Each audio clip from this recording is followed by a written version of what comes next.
Thank you so much, Kat, and thank you to our previous speakers as well. We are now bringing you in one more lightning talk.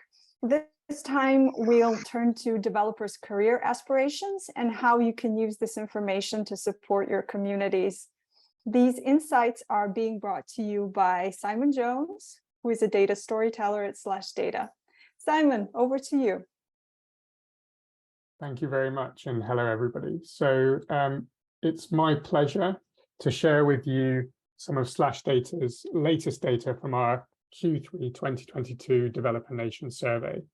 So in this lightning talk, I'll be turning our attention to the developers and specifically exploring the career aspirations of the next generation of software developers.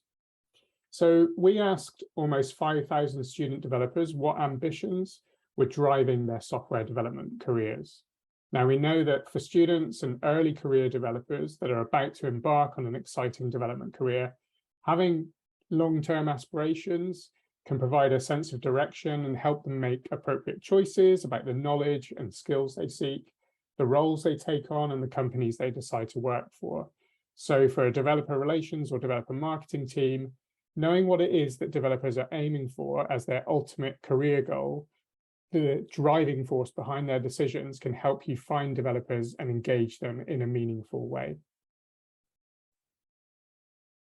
So in our most recent survey, we asked student developers what their top career aspirations were. You may be wondering, do students really know before they set foot in the professional world what it is that they want to get out of their career? Well, the answer is a resounding yes. Not only do software development students have a strong desire to become professionals, 93% of those that we survey plan to progress into a professional career, but 88% of them also have specific goals and aspirations in mind for what they want to achieve. So in the next few slides, we'll look at data on those top aspirations. We'll also look at how goals are related to one another. For example, are there certain aspirations that go hand in hand? And we also take a slightly deeper dive into our responses, looking at how aspirations vary around different parts of the world. So here we see the top career aspirations of those almost 5,000 student developers that we surveyed. If we look at the top of this list, we can see that solving problems is the top career aspiration amongst student developers, mentioned by nearly a third.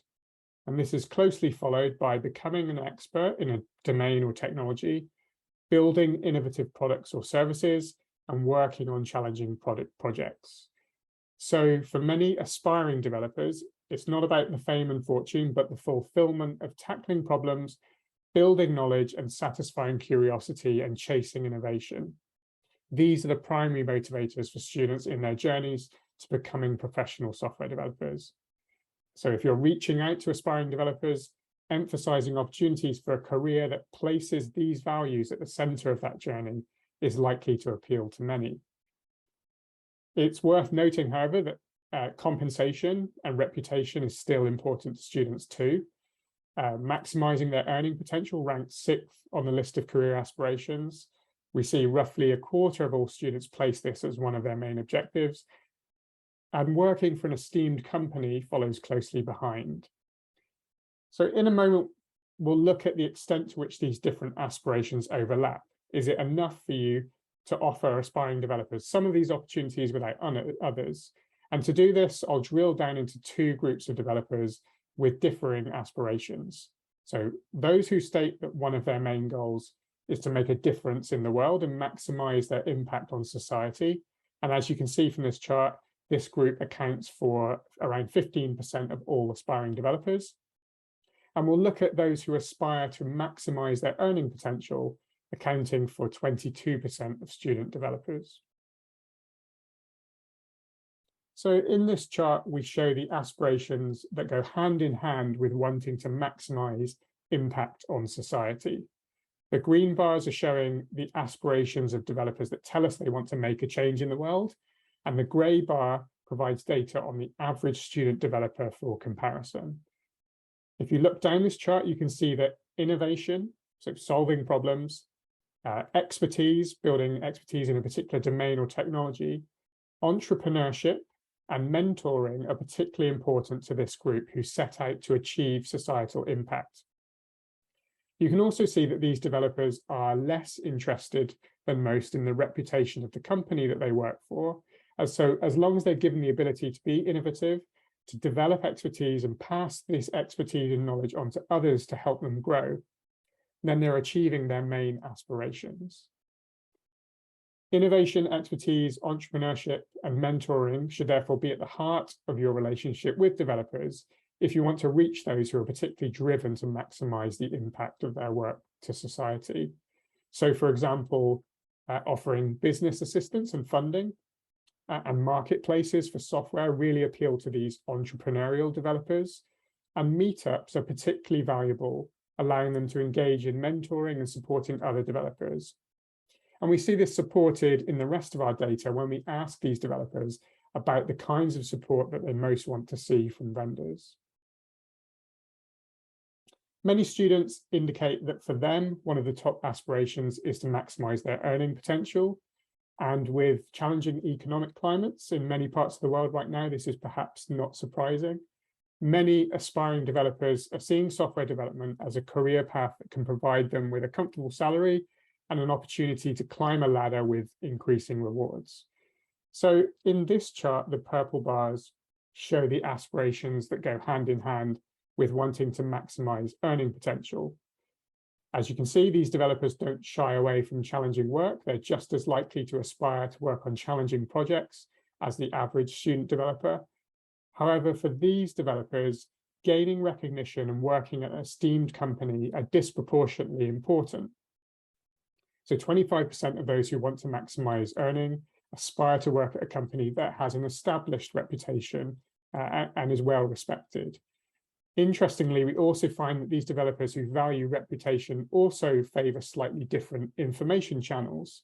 So, for example, they're more likely to turn to respected peer developers, for example, through blogs, newsletters, and social media.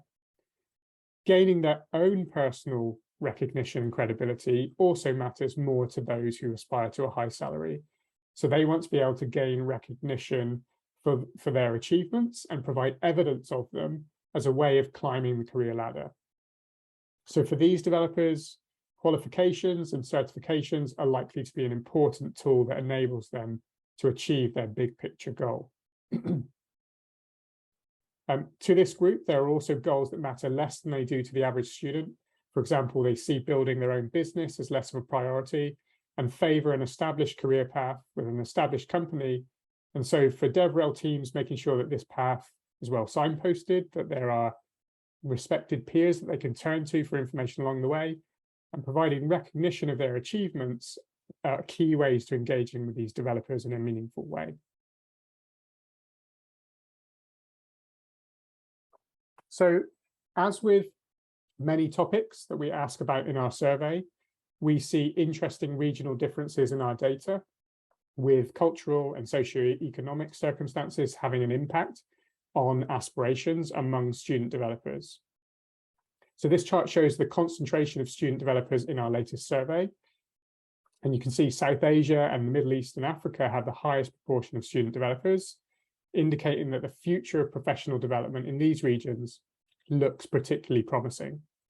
And we're able to drill into the aspirations of students in each of these regions and compare and contrast between them.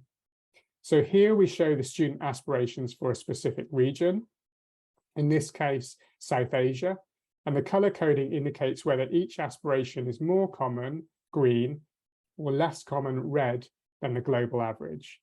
So here in South Asia, where over 40% of student developers reside, working on challenging projects is a key aspiration. But it's also here, more so than other regions, that developers are more likely to have their mindset on achieving a particular job title or climbing the hierarchy to become an executive or leader. So for these South Asian developers, a clear progression path is particularly valuable. When we compare that to student aspirations in the Middle East and Africa, we see that developers in this region have a stronger entrepreneurial spirit. Aspiring developers here are more likely to focus on solving problems, building a company from the ground up, mentoring others and helping them grow, and maximize an impact on society. And this is a region where the startup scene is booming, and it seems that the next generation of developers are primed for being part of this movement and invested in growing and nurturing the ecosystem and developers around them. North American students have a similar set of priorities. A high proportion of students aim to become entrepreneurs, whilst also showing highest level of interest in maximizing impact on society. This is likely due to the highly prominent startup culture. Silicon Valley, for example, is a hub of innovation and is home to many tech giants and startups. And so there's a strong blueprint for building a successful company that many student developers are aspiring to replicate. And then finally, as an example, when we look at Greater China, we see that maximizing earning potential appears to be a key driving force. It's why around a third of the students from Greater China want to become professional developers. Similarly, students from Greater China show below average levels of interest in many of the top choices and aspirations elsewhere. So we find they're slightly less likely than developers in other regions to be motivated by building innovative products or engaging in mentoring. And so certain resources that vendors provide to try and support these particular endeavors may be slightly less successful in this particular region. So that brings me to the end of this lightning talk. We've seen that student developers have clear aspirations as a driving force for entering the professional world of software development, and many of these goals are linked. So for some, it's about making a change in society, and that often includes innovating, being entrepreneurial, and helping others to grow. And for others, it's more about climbing to the highest position and enjoying the potential for earning that brings, with recognition and reputation being core to that journey. And we've seen that these aspirations differ by region, and they can be shaped by the developer economy and cultural factors around them, something which is key to take into account when you're reaching out and engaging with developers. Of course, we have much more data that we'd love to explore if it's of interest, so please reach out to us if that's the case. And in fact, we'd also love to invite you to participate in our research and have your say. So for example, are developers' motivations and aspirations important to you and your DevRel team? Is this something that you're using to segment your developer audience, or are there more important factors at play? Thank you very much. Thank you, Simon. I'd like to remind the audience again, if you have any questions for Simon or any of the previous session, please do drop them on Slack, and we will address them later. Now we have a quick update on the agenda for the last session of the day. Make sure you tune in at 11:20 a.m. Pacific time for a discussion on driving impact-driven DevRel strategy with Sean Falconer, Head of DevRel at Skyflow, Katie Miller, Director of Developer Marketing at Slack, and Wesley Faulkner, Senior Community Manager at AWS. The discussion will be moderated by Moskula Kramvusanu, CEO of SlashData. We will now have a 13-minute comfort break, so grab a refreshment, stretch your legs, and connect with other attendees in the group reflection area if you so wish, which you can find at the bottom of the main stage tab. We will be back with you shortly at 10 a.m. sharp Pacific time.